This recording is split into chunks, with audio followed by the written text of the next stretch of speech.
So right here you can see the lower control arm brace and your skid plate, which bolts to the bottom of it. These are all 15 mils. So just get your impact. You should be able to, actually hold on, got on the wrong setting. You should be able to just pop these right out. And there's 2 more on the front. So once those are popped out, then we'll get on to removing the lower control arm brace. And for replacing that lower control arm, you have these 2 bolts that have a nut on the other side going all the way through. This is your lower control arm and diff bracket. So that's why you want it beefed up. And then you have these 2 bolts over here. You'll slap this off and then you can just throw the DHD one right back on.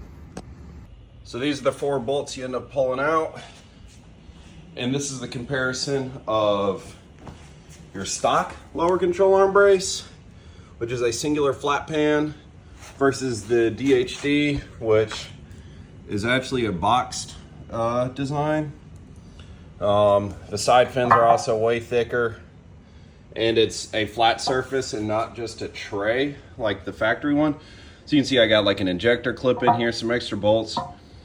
You just end up storing all sorts of random crap. With the new ones, an ice powder coated design. It'll bolt right up, and if you drop a bolt, you can probably take it out instead of fishing through this crap. But yeah, that's about it. I'll show myself sliding the bolts back in so you can see exactly where they go. And that's an easy upgrade. And if you were launching, pulling, or even daily driving, this is definitely the piece I want there. Again, Dirty Hooker Diesel. They got everything you need for these Duramax trucks.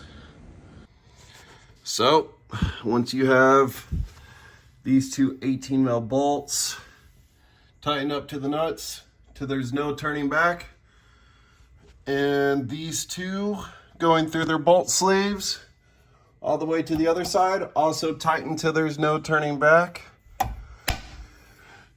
Your lower control arms are braced all the way to each other. And the only other thing you could really do to strengthen these up is put some new lower control arm bushings in, which I actually have ordered right now, and I will do, but I'm still waiting for my coilovers to come in, because I'll go ahead and pull out this whole torsion bar assembly and this cross member right here, so that way it's easier to drop the transfer case and transmission whenever I need to work on that. It'll also drop another like 200 pounds out the truck, and it'll ride better. So it's a win-win-win.